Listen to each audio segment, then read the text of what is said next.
Hello, Big Brother fans. Review of episode 29, Big Brother 15. I just want to put a preface in here right now that I blocked someone yesterday, and I'm not afraid to do such things. I'm not CBS. I'm not going to allow racist comments on my channel. I'm fairly lenient in terms of what, of the comments that are allowed, but when you start saying things that are just not right, because I don't feel that they're right, you're gone. Sorry. No, I'm not sorry. Anyway, we're all adults here. Please act as if you are one. Anyway, here we go. We enter watching the HOH competition. Sometimes I feel like they show just a little bit too much of the HOH competition, but I guess they do that as filler, if they don't have enough stuff that's going on in the house. But if you ask me, there's always plenty going on in the house. It's just the way that they edit certain people in the house. One of the biggest things right now is Amanda is trying to pretend that she's not a bully, but that in fact Alyssa is the bully, and they can only put out the things that are actually there. That's all that's all I can say is, if there's actual bullying going on, they can choose to air that or not. But if it's not, but it was nice to see that Alyssa was antagonizing her. I thought it was kind of funny. Anyway, let's get on with it. Gina Marie brings it home, still shouting it out to Nick. Woo woo. Yeah, good grief. How many weeks has it been since he's been gone? She's getting into that really super scary mode. Last night, Alyssa was asking about, if she would sleep in a bed with a guy there in the house, and well, duh, didn't she sleep for a little bit with Nick? Anyway, she asked if she would sleep in the bed with someone else like Judd, and she goes, oh, I don't think Nick would like that. And I'm thinking, oh my, I think she's now projecting things into, more than what really existed between her and Nick. I mean, I know they did hang out quite a bit, but I really, really, really think that she's overly delusional at this point, and it's getting kind of scary almost. Amanda, I mean, we're talking, they barely finished with the HOH competition, and they're in the house. I mean, not even in the house. She started outside, actually, when she congratulated her, and then continued on as they got into the house, with her trying to do her Jedi mind trick to get Alyssa up, but Gina Marie just continued to ignore her. Just saying, oh, isn't it fun? Isn't it awesome that now you'll get the chance to get rid of the person who got rid of your bunny? That was immediate. I mean, like, immediate. The exterminators meet up in the storage room to do their little dance and cheer, but the guys warn her that they're going to start pushing for Alyssa, but not to let up with her focus of getting McCrae and Amanda up on the block together. Judd and Spencer got their chicken suits for being the last two to finish in the HOH competition, or with the least amount of eggs, I guess. Gina Marie gets her HOH room, and another picture of Nick. And seriously, the producers, or production, whatever, they're not doing her any service by continuing to do this. I don't know, it's just kind of scary. I'm hoping he gets like a restraining order.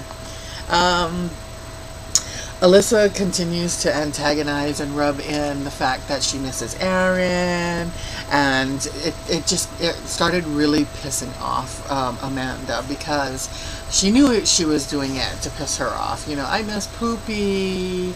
Oh, this was Poopy's favorite peanut butter. I really miss Poopy. And for some reason, Amanda allowed that, to be what antagonized her, and I just don't get her. I'm sure a lot of it comes from jealousy, but whatever.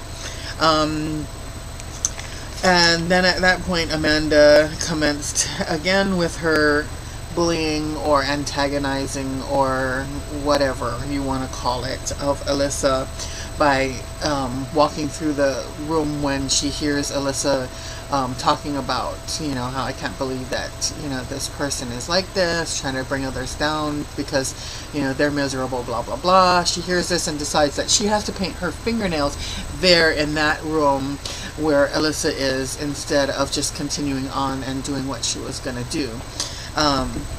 But it was a very uncomfortable kind of situation where Andy and Spencer are sitting there, and then Andy excuses himself, and then Spencer says, I'm going to go get chocolate milk. And that happened twice. That was hilarious. The first time it happened, I laughed. The second time it happened, I laughed even harder. I guess that's his cue, like, out of here. I can't take your shit anymore, Amanda. He's another one that actually won't take any of her shit. He will pretty much tell her how it is. And one of the things that I wrote down here later, and I'll bring that up, but it seems like he says things, but she chooses not to hear them or chooses not to address them, because I found that the two people who have actually stood up to her, I think Jessie attempted, but because Jessie was, I guess, probably in her mind someone that she could take, in a fight, she didn't worry too much about that. But Spencer and Gina Marie have both shown that they're not going to take any of Amanda's shit. And I noticed that when they do or say things that normally would immediately warrant an attack, if it was, say, I don't know, Alyssa, or if it was Jessie, she shuts up. She doesn't even, she pretends to ignore it like she didn't hear it or whatever. McCrae then has a plan to let Alyssa bully Amanda in front of Gina Marie, and he tells Alyssa that she has to allow Alyssa to bully her in front of Gina Marie, so that Gina Marie can see what what Alyssa is like, and that Amanda shouldn't say anything. Just take it, take it like a man. And to let it go. The problem there is that really Alyssa doesn't bully, but they did show like her actually doing quite a bit of antagonizing, and it was actually kind of funny. But yeah, I don't think that plan really worked very well, because Gina Marie doesn't give a crap, because she's heard way more worse from Amanda, continuously and over the board horrible to Alyssa than anything that Alyssa does, which is pretty much just being silly. Judd suggests that Amanda make Alyssa a friendship bracelet, which actually made me bust out laughing. Judd is really kind of funny. He's kind of cute. The other night, they were sitting out back, and Andy saw a bee crawling past, and he goes, "Ooh, a bee!" And he was going to get up and he was going to kill it. He goes, "No, don't do that. He's just out for a midnight stroll." It just reminded me so much of when they did that flashback of Jordan, what animal would you want to be? And she said a squirrel, because squirrels hung out in neighborhoods and stuff. It just reminded me of that, that sweet southern mentality, and that was really cute. Then Amanda decided to do her waterworks on the guys, which at this point they're so over her, and they so don't believe any of her shit anymore. So if she only knew, she would just stop. But she said that she feels like she's in high school, and then this is where Spencer's zinger comes in. You are a mega bitch in high school? Yeah, no, really, seriously, I think she's been a mega bitch her entire life, and will continue to be so, I think. Next up was the luxury competition, which was awesome. It was just incredible to see that entire downstairs just packed with those huge balloons. And then, of course, with the confetti, it was a lot of cleaning up, and there's still a lot of it laying around still. But in the balloons were there were chips. They needed to spell out. They needed to end up getting 3 chips, one with a 1, one with a 0, and one with a K, to spell out 10,000 or 10K, and the winner would win $10,000. I loved the fact that Spencer, as he found them and started putting them into his pocket, wouldn't say a word so that no one would know how close he was to winning.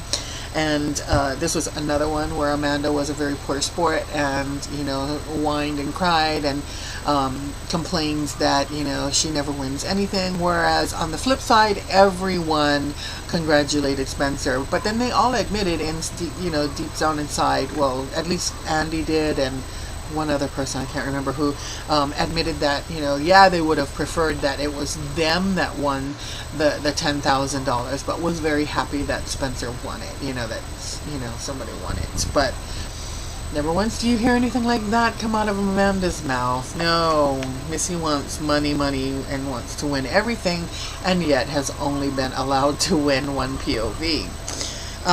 We had nominations, and it was, I'm going to call this AKA blind side time. The entire time, they, Amanda and McCrae thought that they were really working Gina Marie, and had her Jedi mind tricked into putting up Judd and Alyssa. And she allowed them to believe that. It gave her a little bit more time, of not having to deal with Amanda's bullshit, and then also to just not have them constantly, there up her butt, even though they really were. I think it was probably a little less, the more she was said, I think it's Alyssa probably, and someone else, Anyway, she pulled the keys out in this order: Andy, then Spencer, then Alyssa, and then Judd. And when Spencer pulled Alyssa's key, you could see the visible numbing of Amanda's mind. That numb you get when something goes haywire? Yeah. And then when Judd's key was pulled, she said she had automatic tears. Tears just automatically sprang to her eyes. Gina Marie ends with, McCrae, that first week you were in here and you won the HOH, you were dynamic. Or no, they were a dynamic couple. She couldn't get that word, bless her heart. She said you had a fire, you had a drive, there was a want in you, a need in you, but since you've hooked up with Amanda, you have lost focus. And that was actually something that that's the end of my my episode review, but that was something that Amanda immediately clamped onto. She went immediately after nominations into the have-not room, and was crying and whining and moaning and crying and whining and moaning for hours. And she asked McCrae, "Do I distract you?" And he didn't answer, and there were several times that she'd asked him things and he didn't even bother replying. Now, is it because he didn't feel at that point that he could answer her truthfully? Or was it that he too was numb and didn't know what to do or say, and to her about that? It was definitely an interesting time after they were nominated. They laid around in bed and for several hours, and tried to grasp what happened. Something that she said at least 50 times was, "It doesn't make sense. It doesn't make sense." And she's trying to figure out why Alyssa wasn't nominated. It couldn't possibly be the fact that she's an awful human being and they want her out, or it couldn't possibly be the fact that they just want her out because she's running the game and they're tired of it, and it couldn't possibly be the fact that they just wanted to break up Amanda and McCrae. And so now Amanda has grasped onto the idea that since Gina Marie's relationship failed and she was separated from her lover, that she's jealous of Amanda and McCrae and does not want them to have their relationship in the house, and that's what it was. And so the recurring theme last night especially was, I can't effing believe that I'm being taken out of this game by Gina Marie of all people. Anyway, that's it. I'll talk to you guys later. Bye.